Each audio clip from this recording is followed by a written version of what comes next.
అంగన్వాడీల సమస్యలు పరిష్కారం చేయడంలో రాష్ట్ర ప్రభుత్వం పూర్తిగా విఫలమైంది. అంగన్వాడీల కోరికలు న్యాయమైనవి. 13,500 రూపాయల వేతనం ఇస్తూ తక్షణమే నిర్ణయం తీసుకోవాలి. అక్క చెల్లెమ్మలకు అండగా ఉంటామని సీఎం జగన్ చెబుతారు. దానికి విరుద్ధంగా ప్రజాప్రతినిధులు ఇష్టం వచ్చినట్లు మాట్లాడతారు. బొబ్బిలి ఎమ్మెల్యే తక్షణం అంగన్వాడీలకు క్షమాపణలు చెప్పాలి. అంగన్వాడీ కేంద్రాల తాళాలు బద్దలు కొట్టడం చట్టవిరుద్ధం. ప్రభుత్వ అధికారులు బలవంతంగా అంగన్వాడీ కేంద్రాలు తెరుస్తున్నారు. సచివాలయ సిబ్బందిని ఉపయోగించుకుని అంగన్వాడీ కేంద్రాలు నడపడం సాధ్యం కాదు. తక్షణం అంగన్వాడీల సమస్యలు పరిష్కారం చేయాలి.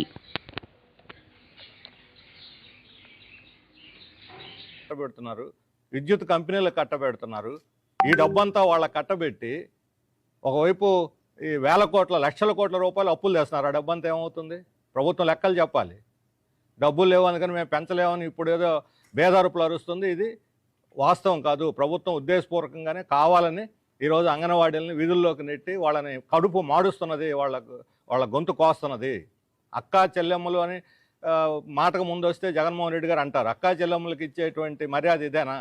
అక్కా చెల్లెమ్మలు సొంత ఇంటికి వచ్చినప్పుడు పేదవాళ్ళైనా సరే అప్పు తెచ్చైనా చీర తెచ్చి బట్టలు పెట్టి పంపిస్తారు అక్కా చెల్లెమ్మలకి. మీరు చేస్తున్న పని ఏంటి? అక్కా చెల్లెమ్మలు వీధుల్లోకి నెట్టారు. ఇదేనా అక్కా చెల్లెమ్మలకి ఇచ్చేటువంటి గౌరవం అని చెప్పి మేము అడుగుతా ఉన్నాం. అందుకని ప్రభుత్వం చెప్పేటువంటి దాంట్లో ఏమాత్రం వాస్తవం లేదు. వెంటనే బడ్జెట్ కేటాయించి మీరు చేసిన, వాళ్ళు అడుగుతుంది 26,000, కానీ మీరు చేసిన వాగ్దానం తెలంగాణ మీద ఎక్కిస్తాను. మేము అడుగుతున్నది మీ వాగ్దానాన్ని అమలు చేయండి అని. వాళ్ళు అడుగుతుంది మీరు చేయలేరు ఎట్లాగూ. కనీసం మీరు చేసిన వాగ్దానాన్ని అమలు చేయండి. ఈరోజు తెలంగాణ ప్రభుత్వం, కొత్త ప్రభుత్వం వచ్చిన తర్వాత వాళ్ళు 18,000 చేస్తామన్నారు. 18,000 చేస్తే వాళ్ళు మీరు 19,000 చేయాలి. మరి ఇచ్చిన వాగ్దానం మీరు కదా పోల్చి తెలంగాణ విషయాన్ని అంగన్వాడీలు తీసుకురాలా ముందుకి, లేదా మేము ముందుకు తీసుకురాలేదు. మీ అంతటా మీరే ఆ రోజు తెలంగాణతో పోల్చి తెలంగాణ కన్నా 1000 ఎక్కువ ఇస్తానని చెప్పారు. ఈరోజు గ్రాట్యుటీ ఇవ్వాలని సుప్రీంకోర్టు నిర్ణయించింది. 5 లక్షలు గ్రాట్యుటీ ఇవ్వాలని. మీరు 50,000 లక్ష చేస్తామని అంటున్నారు. అది కూడా జీవో ఇస్తామని వాళ్ళకి వాగ్దానం చేసేంతవరకు జీవో కూడా రాలే. అంటే చేసి అమలు చేస్తామన్న వాటి మీద సోమవారానికల్లా జీవోలు ఇస్తామన్న వాళ్ళే ఇంతవరకు అతిగతి లేదు. వాయిదా వేసుకుంటే మేము పరిశీలిస్తామని చెప్పటం అని అంటే ఇది మోసం చేయటం తప్ప, దగా చేయటం తప్ప. అంగన్వాడీలని వాళ్ళకి న్యాయం చేయాలా అక్క చెల్లెమ్మలకి అనే ఇది లేదు. 1,00,000 కుటుంబాలు ఈరోజు మీకు అవసరం లేదా? ఆ కుటుంబాలు మీ అక్క చెల్లెమ్మలు కాదా వాళ్ళు?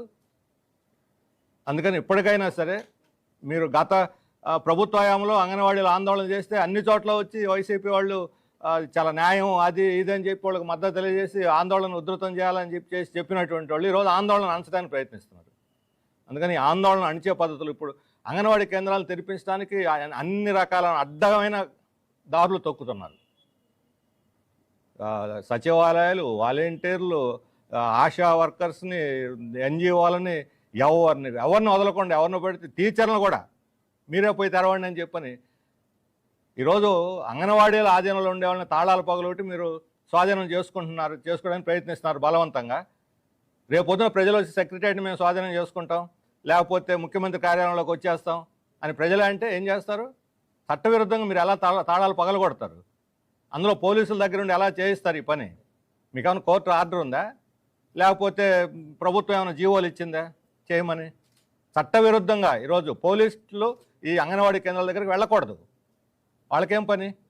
ప్రశాంతంగా నడుస్తున్న సమ్మెని విచ్ఛిన్నం చేయడానికి, బలవంతంగా అణిచేయటానికి ఈ రకమైనటువంటి ప్రయత్నాలు.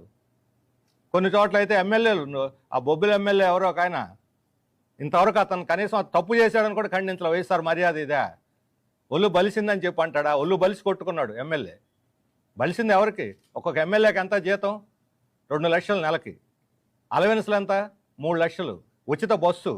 5 ఏళ్ళు ఎమ్మెల్యేగా చేస్తే రిటైర్ అయ్యి ఓడిపోతే మళ్ళీ నెలకు 25,000 పెన్షన్. మీకు అన్ని గ్యారెంటీలు కావాలా? చట్టం మీ చేతిలో ఉంది, ఇష్టానుసారం పెంచుకుంటారా?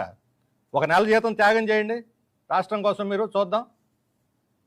అవేం చేయరు. ఇంకా అన్ని రాష్ట్రంలో ఉన్న భూములు కావాలి, నీళ్లు కావాలి, అడవులు కావాలి, మైన్లు కావాలి, విద్యుత్ కాంట్రాక్టులు కావాలి, అన్నీ మీకే కావాలా రాష్ట్రాన్ని సహజ వనరులు దోచుకోవటానికి? ప్రజలకు మాత్రం ఏమొద్దు. వీళ్ళకి 10,500 ఇస్తున్నాం, మీరు పండగ చేసుకోండి అంటున్నారు. ఇదే మీరు సంక్షేమ కార్యక్రమాలు అమలు చేసి ఒక్కొక్క కుటుంబానికి 1,40,000 1,50,000 ఇస్తున్న లెక్కలే చెబుతున్నారు కదా. గడప గడపకని తిరిగి ఒక్కొక్కరికి ఎంత వచ్చిందో, కష్టపడి పనిచేసిన వాళ్ళకి ఇస్తుంది ఎంత? 1,30,000 సంవత్సరానికి. ఏమిచ్చే సంక్షేమ కార్యక్రమాలే 1,40,000 ఇస్తున్నామని చెబుతున్న ప్రభుత్వం, కష్టపడి పని చేస్తున్న అంగన్వాడీలకు ఇచ్చేది 1,30,000. ఎవరు నవ్వుతారు? అసలు సిగ్గుపడాలి వాళ్ళకి 11,500 ఇస్తున్నందుకు ప్రభుత్వం. కానీ ఏమాత్రం మానవత్వం సిగ్గుతో తలదించుకోవాలి ప్రభుత్వం. దాన్ని కనీసం పరిగణలో తీసుకోకుండా మేము ఇప్పుడు పెంచలేము, డబ్బులు తప్ప అన్నీ అడగండి చేస్తాం, ఇంకేంటి చేసేది? వాళ్ళకి కావాల్సిన డబ్బులు ఈరోజు పూట గడవాలంటే డబ్బులుగా పెరుగుతున్న ధరలు ఏమిటి? బయట ధరలేమో ఇష్టానుసారం పెరిగిపోతున్నాయి. వాటిని ఏమైనా అదుపు చేస్తున్నారు మీరు? వాళ్ళ పిల్లల్ని చదివించుకోవాలక్కర్లేదా?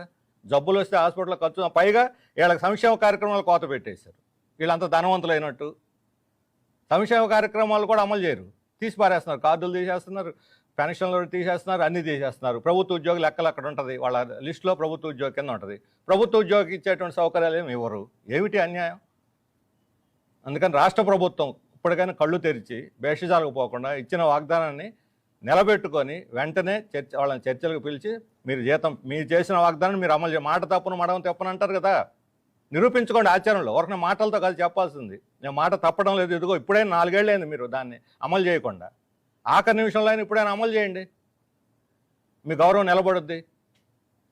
అంతే తప్ప తాళాలు పగలగొట్టి అంగన్వాడీ కేంద్రాలను నడుపుతామంటే మీ తాళాలు